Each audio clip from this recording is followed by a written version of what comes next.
The next few sessions are all about what I call the master key.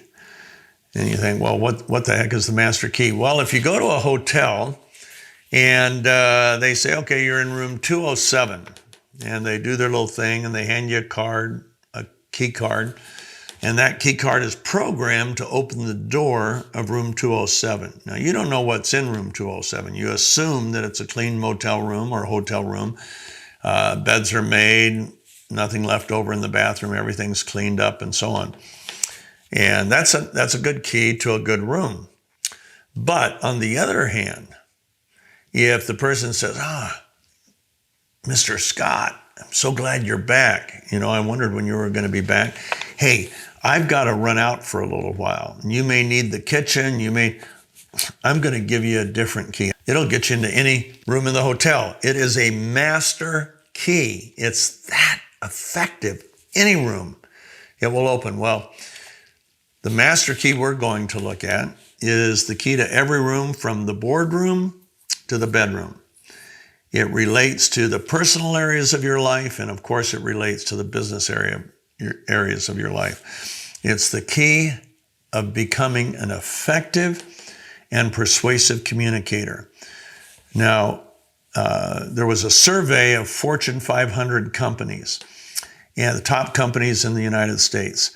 And it was a survey of CEOs, chief executive officers, top guy. And it was to identify the problems that are the worst problems they face in their company. Number one problem across the board, communication. It's the number one problem in business. Psychotherapists and marriage experts have told us that communication is the number one problem in marriage. I've experienced that. It is truly the number one problem in marriage. Number three, it's the number one problem in parenting. But let's start by defining what effective communication and persuasive communication, what they are and what they're not. Now, of course, everybody, whenever I talk on this subject, the first thing they bring up is manipulation. I don't want to manipulate anybody. So let's look at the definition of manipulation. Manipulation is using any means necessary to motivate or force someone to do something that fulfills your desire or need, regardless of whether or not it is in his or her best interest. Okay, I'll say that again. It's coming up with something that will basically force the person to do what you want them to do, whether it's for their best interest or not. That's manipulation. Now, I can tell you, I don't like being manipulated, and people have manipulated me. And I certainly don't want to manipulate anybody. Why? Because it's so dishonoring. And we tend to manipulate people at every level. We tend to manipulate our relatives, our spouse or significant other. And you know who we really manipulate? We tend to manipulate our children. And guess what? It's not surprising that they go into their own rebellion pretty early on in life, because nobody likes being controlled by somebody else. Nobody likes being manipulated. Okay, so how do we differentiate that from effective and persuasive communication? Effective communication is communicating in a way, from approach as well as words, in a way that enables the other person to not only understand what I'm saying, but actually feel what I'm feeling. And that's where most communication goes wrong. People may understand what you're saying, but they don't gain your feelings. You may have a real passion for something, and it may be really important to you, really, really important, but you communicate it in a way to where it's not important to the other person. And then you can't understand, why don't they get it? Why don't they understand what I'm saying? It's not their fault. It really isn't. It's your fault, because you're not effectively communicating. So effective communication enables the listener or reader or viewer to understand what you're saying and ultimately feel your feeling. So if you're communicating something to them that creates sorrow and sadness in you, you want them to feel just as sorry and just as sad about it as you do. If you're communicating something that really makes you happy, something that really gets you excited, you want them to rise to that same level of happiness, that same level of excitement. Feeling is important. Good communication turns the light on. It really enables the other person to understand what you're saying and feel what you're feeling. Now, oddly enough, there's only one communication technique that deals with feelings. Now, most men, about 90%, are left brain dominant. That's the analytical side. That's the factual side. Most women, not everyone, but most, about 80 to 90%, are right brain dominant.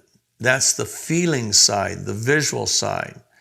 Well, right away, we've got a major communication problem just from the genders, in that the analytical person doesn't want the feeling stuff. We just want the facts. And if it's a problem, we want to figure out what the problem is, and we tend to want to solve it.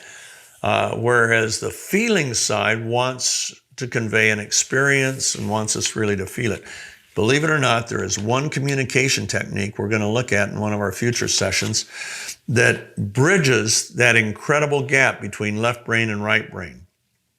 And it so happens that that particular communication skill actually creates feelings in the other person that doesn't have the feelings. So you're going to learn that. Okay, so effective communication, they not only understand what we're saying, but they feel what we're feeling. How about persuasive communication?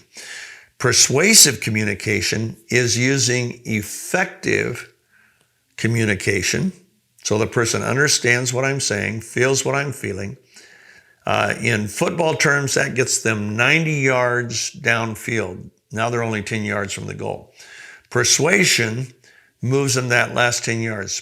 Let me read you what we say here. Effective communication, this is persuasive communication, is effective communication that motivates a person to do what you truly believe is in their best interest.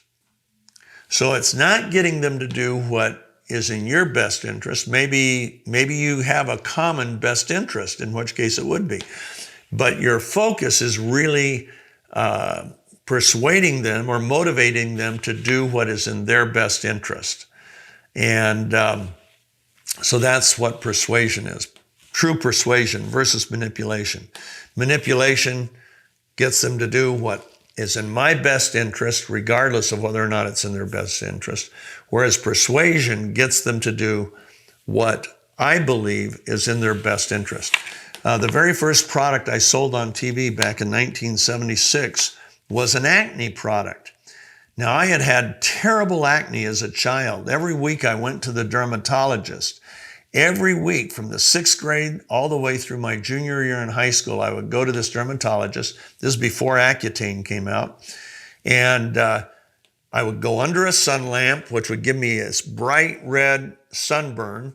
And then on top of that, it actually burns the skin, so you smell like burnt flesh. I hated the odor that was created by that. And then he would come into the room, and that was the dreaded part, because he comes in with a scalpel. And he would slit the zits and the pimples, and it was so painful. I can't even tell you. Well, when the first product that we put on TV was a product that was really effective with acne. It killed the bacteria that cause acne. Acne is caused by one of a couple different bacteria, C. acne or P. acne, either one. And this particular product really absorbed into the skin and killed the bacteria. And so when I wrote the commercial, I thought back on my own experience, what I went through. And you want to know something? I really wanted women, mothers, to buy this for their teenagers, so their teenage kids wouldn't have to go through what I went through. In fact, the commercial opened with Pat Boone saying, "Acne is painful both physically and emotionally. I don't care if you're a teenager or an adult. acne causes embarrassment and anxiety. Now, I knew that because I had experienced it. So I'm coming to the person. I want to motivate them to act in their best interest and get this product that truly could make a difference with most people that had acne. But that's what persuasion versus manipulation. Manipulation is getting them to buy the product whether they need it or not, whether it's an effective product or not. But persuasion is letting them see it in a way to where they then take action in their own best interest, okay? That's true with parenting. When you do this with a child, when you can be truly effective and persuasive in your communication with children, it really changes the relationship. And when I've done that, it's really strengthened. I have 7 kids, and now I have, I think at last count, 12 grandkids. But it really enables us to have good communication.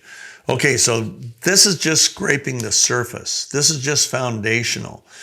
We've got, the next session is also going to get into the foundation, some aspects of communication that you must do if you really want to honor the other person and communicate in a way that not only clarifies and motivates and persuades, but a way that brings you into a better relationship with the person you're communicating with. So that's what we'll look at in our next session.